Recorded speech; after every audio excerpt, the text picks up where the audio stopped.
साबिक वज़ीर आज़म नवाज शरीफ आज बोले और काफ़ी सारी उनकी तरफ से बातें की गई।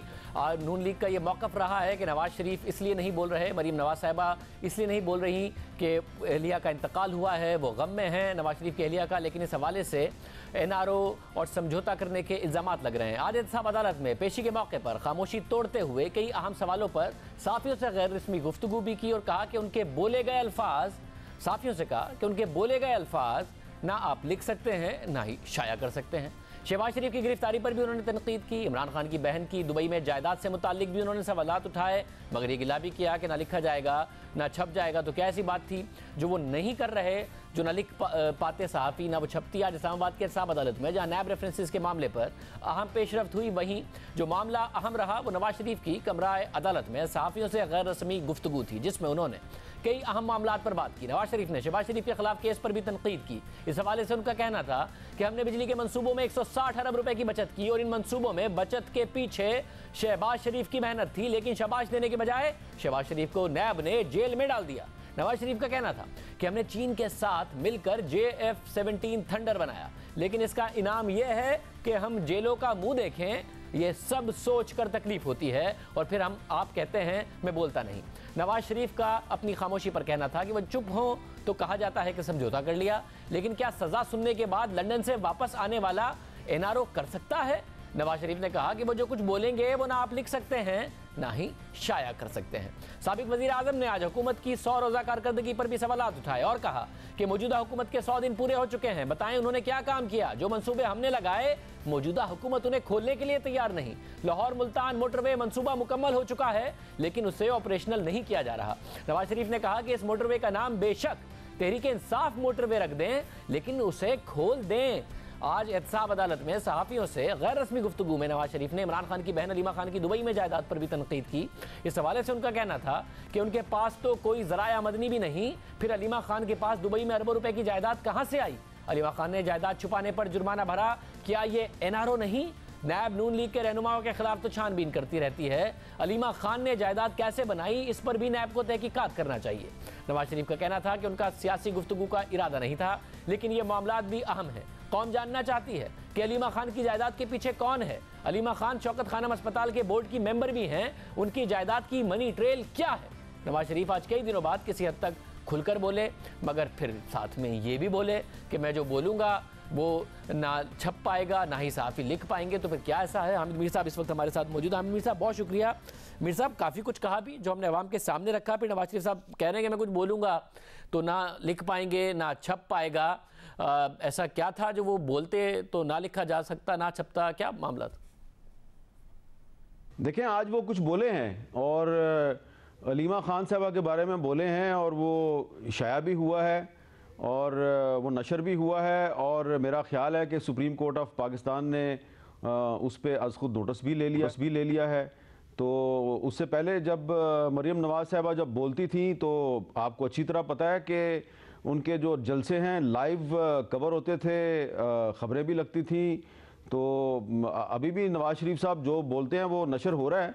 हाँ, ये उनको पता होना चाहिए कि जब वो खुद वज़ीर आज़म पाकिस्तान थे तो उस वक्त जो उन्होंने पैमरा में और बाकी जो इदारों में जिन लोगों को लगाया था, तो उन्होंने कुछ मामलात पर कुछ रेड लाइंस बनाई थी और वही वज़ीर आज़म थे कि उन्होंने एक जनाजा जो है उसकी कवरेज पर भी पाबंदी लगा दी थी और ये भी कहा था कि ये चीज़ नशर होनी चाहिए, ये चीज़ नशर नहीं होनी चाहिए।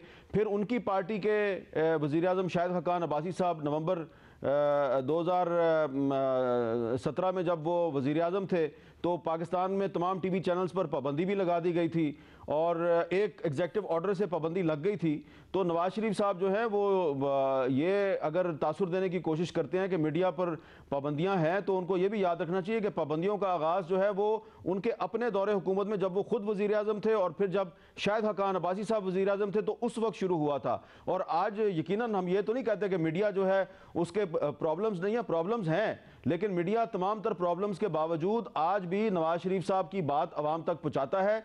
आज भी उन्होंने अलीमा खान साहबा के बारे में जो बात की वो अवाम तक पहुंची और उसी वजह से सुप्रीम कोर्ट ऑफ पाकिस्तान ने अलीमा के बारे में आज खुद नोटिस भी लिया है। मगर कुछ और भी बातें नवाज शरीफ किया करते थे, साजिशों की बात किया करते थे। फिर जब पहली दफ़ा वो एवनफील्ड रेफरेंस का जवाब में अदालत में जमा कराया, उस पर प्रेस कॉन्फ्रेंस की, उसमें भी बहुत सारी साजिशों का जिक्र किया। क्या उस तरफ इशारा कर रहे हैं कि मैं बोलूंगा तो ना छपेगा, ना सहाफ़ी उस पर बात कर पाएंगे? मरीम नवाज साहिबा का ट्विटर भी खामोश है, तो जो डील का इल्ज़ाम लगता है कि किसी तरह कुछ वो करना चाह रहे हैं एनआरओ का, वो दुरुस्त, या फिर वाकई छपेगा नहीं, दूसरे मामला होंगे इसलिए बोल नहीं रहे वो?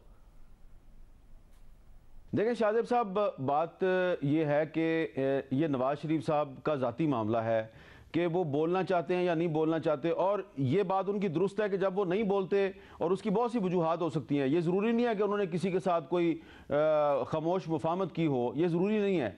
इसकी वजह कोई ज़ाती भी हो सकती है, क्योंकि उनकी अहलिया मोहतरमा का कुछ अरसा पहले ही इंतकाल हुआ है और फिर उनके भाई भी बीमार हैं और उनका भाई जो है वो उनको नैब ने गिरफ़्तार भी किया हुआ है, और भी बहुत से मसाइल हो सकते हैं जिसकी वजह से वो ये समझते हैं कि फ़िलहाल अभी हुकूमत के बारे में बोलना, उस पर तनकीद करना बहुत कबल अज़ वक्त है। और उसकी एक मिसाल जो है वो हमें रिसेंटली मिली, जब मौलाना फजलुर रहमान साहब ने एक आल पार्टीज़ कॉन्फ्रेंस बुलाने की कोशिश की और नवाज शरीफ साहब से मुलाकात की, तो नवाज शरीफ साहब ने उनको कहा कि अभी आप ये काम ना करें, अभी इनको चलने दें और इनको खुद गलतियां करने दें। तो इसकी बहुत सी वजूहात हो सकती हैं, और जब वो नहीं बोलते तो फिर मीडिया कहता है जी ये क्यों नहीं बोल रहे, इन्होंने कोई मुफाहमत कर लिया है। लेकिन साथ ही साथ कुछ चीज़ें जो हैं वो अगर ना भी बोलें तो वो हमारे नोटिस में आ जाती हैं। ये बात दुरुस्त है कि मरीम नवाज शरीफ साहबा जो हैं वो आजकल ट्वीट नहीं करती और उनका ट्विटर अकाउंट जो है वो एक्टिव नज़र नहीं आता, लेकिन जब वो एक्टिव थी और बहुत से लोग जो उनका एक बहुत नॉन किस्म का, सबको पता है कि एक सोशल मीडिया सेल वो चला रही थी, उसके पाकिस्तान के अंदर भी लोग थे, पाकिस्तान से बाहर भी लोग थे, तो उनमें से बहुत से लोग जो हैं वो अभी तक एक्टिव हैं। और जिन इदारों के बारे में आजकल नवाज शरीफ खामोश हैं, तो जो मरीम नवाज शरीफ साहबा का जो सोशल मीडिया सेल है, उसके जो बहुत से उन्होंने जो फेक ट्विटर अकाउंट्स बनाए हुए हैं और वो जो सिर्फ और सिर्फ PMLN के लिए काम करते हैं, उन फेक ट्विटर अकाउंट से पाकिस्तान के इदारों के खिलाफ भी प्रोपोगंडा होता है, जो सियासी मुखालफीन हैं PTI वालों के खिलाफ भी प्रोपोगंडा होता है, और भी जिससे मुस्लिम लीग नून की क़यादत को इख्तिलाफ है उन सब के खिलाफ प्रोपोगंडा होता है, और उसी अंदाज में होता है। तो मैं नहीं समझता कि मरीम नवाज शरीफ साहबा जो है, अगर वो खुद एक्टिव नहीं है तो उनका जो सोशल मीडिया सेल है वो इनएक्टिव हो गया है, वो बिल्कुल काम कर रहा है। और मैं जो आपके साथ बात कर रहा हूँ बड़ी जिम्मेदारी के साथ कर रहा हूँ, और मेरे पास फैक्ट्स भी हैं, फिगर्स भी हैं, एविडेंस भी है कि उनका जो सोशल मीडिया सेल है वो अभी भी एक्टिव है, पाकिस्तान के अंदर भी, पाकिस्तान के बाहर भी, और इदारों के खिलाफ प्रोपोगंडा भी करता है, सियासी मुखालफिन के खिलाफ प्रोपोगंडा भी करता है। लिहाजा मेरा ये ज़ाती तौर पर ख्याल है कि नवाज शरीफ साहब की जो खामोशी है वो उसके अंदर हो सकता है कि और बहुत सी वजूहात हों, लेकिन जो मरीम नवाज शरीफ साहबा की खामोशी है वो सिर्फ आप ये कह सकते हैं कि ट्विटर पे खामोशी है, ज़ुबान की खामोशी है, लेकिन उनकी इंस्ट्रक्शंस अभी तक चलती हैं और उनका जो सोशल मीडिया सेल है वो अभी तक एक्टिव है, वो अपना काम कर रहा है। बहुत शुक्रिया। हामिद मीर साहब हमारे साथ मौजूद थे। एक तरफ नवाज शरीफ साहब का केस चल रहा है, मीडिया से उन्होंने गुफ्तगू की, दूसरी तरफ शहबाज शरीफ का केस भी आगे बढ़ रहा है। और आज इंटरेस्टिंग मामला हुआ, नैब की तरफ से कहा गया, नैब के वकील की तरफ से, कि हम ये नहीं कह रहे कि शहबाज शरीफ ने कोई करप्शन की है, बल्कि हम उनकी जानिब से फैमिली मेंबर्स को दिए जाने वाले गिफ्ट्स की तफ्तीश करना चाहते हैं। ये बात आज नैब के तफ्तीशी अफसर ने लाहौर के एहतसाब अदालत में शहबाज शरीफ के खिलाफ केस की समाअत के दौरान दलाइल देते हुए कही। आज आशियाना हाउसिंग का मामला शहबाज शरीफ के तहाइफ के रिकॉर्ड पर उलझता हुआ नजर आया। आज लाहौर की नैब अदालत में साबिक वजीर आला पंजाब और नून लीग के सदर शहबाज शरीफ के खिलाफ आशियाना स्कैंडल की समाअत के दौरान दिलचस्प दलाइल सामने आए। शहबाज शरीफ आशियाना स्कैंडल में 5 अक्टूबर से लाहौर नैब की तहवील में है। उन्हें 6 दिन के रादारी रिमांड मुकम्मल होने के बाद अदालत में पेश किया गया। समाअत का आगाज हुआ तो एहतसाब अदालत के जज ने इस्तफसार किया कि शहबाज शरीफ का कितने दिन का रिमांड हो चुका है। नैब प्रोसिक्यूटर ने जवाब दिया कि 54 रोज से शहबाज शरीफ तहवील में है, जिस पर शहबाज शरीफ ने कहा कि 55 दिन हो गए हैं। एहतसाब अदालत के जज ने इस्तफसार किया कि 55 दिन हो गए, क्या तफ्तीश मुकम्मल नहीं हुई? नैब प्रोसिक्यूटर ने अदालत को बताया कि काफी दिन कौमी असम्बली का इजलास भी जारी रहा, जिसकी वजह से तफ्तीश नहीं हो सकी, जिस पर शहबाज शरीफ ने कहा कि इस दौरान भी तफ्तीश होती रही है और उन्हें सवालनामा भी दिया गया था। समाअत के दौरान दलाइल देते हुए नैब प्रोसिक्यूटर ने कहा कि शहबाज शरीफ ने आशियाना इकबाल हाउसिंग प्रोजेक्ट में इख्तियारात का नाजायज इस्तेमाल किया और उन पर बतौर वजीर आला कौमी खजाने को करोड़ों का नुकसान पहुंचाने का इल्ज़ाम है। नैब के तफ्तीशी अफसर ने अदालत से कहा कि हम ये नहीं कह रहे कि उन्होंने कोई करप्शन की है, बल्कि जो तोहफे दिए गए हैं हम उनकी तफ्तीश करना चाहते हैं। तफ्तीशी अफसर के मुताबिक 2011 में हमजा शहबाज को जो तोहफे दिए गए उसका रिकॉर्ड नहीं है। तफ्तीशी अफसर ने कहा कि टैक्स रिटर्न्स उनके सामने रख देते हैं कि 6 करोड़ के तोहफे कैसे दिए। इस पर शहबाज शरीफ के वकील ने कहा कि तफ्तीशी अफसर आशियाना केस की बात करें कि उसमें क्या बेज़ाब्तगी है। समाअत के दौरान शहबाज शरीफ ने अदालत को बताया कि आशियाना इकबाल केस के हवाले से होने वाली मीटिंग्स में शरीक अफराद से सामना नहीं करवाया गया, जिस पर अदालत ने इस्तफसार किया कि क्या उन लोगों के बयान रिकॉर्ड हो चुके हैं।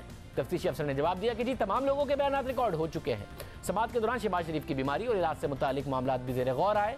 शहबाज शरीफ के वकील ने अदालत को बताया कि उनके मौक्कल को कैंसर है, जिस पर नैब के तफ्तीशी अफसर ने कहा कि मेडिकल के हवाले से उन्हें जैसा भी ट्रीटमेंट चाहिए वो देने के लिए तैयार हैं। शहबाज शरीफ ने अदालत से इस्तदा की कि उनके तमाम मेडिकल टेस्ट और चेकअप इस्लामाबाद के पिम्स अस्पताल में हो रहे हैं, लिहाजा अदालत पिम्स में इलाज जारी रखने का हुक्म दे। अदालत ने दलाइल सुनने के बाद शहबाज शरीफ के मजीद रिमांड से मुतालिक फैसला महफूज किया और फिर शहबाज शरीफ के जिस्मानी रिमांड में 6 दिसंबर तक की तौसीह कर दी गई।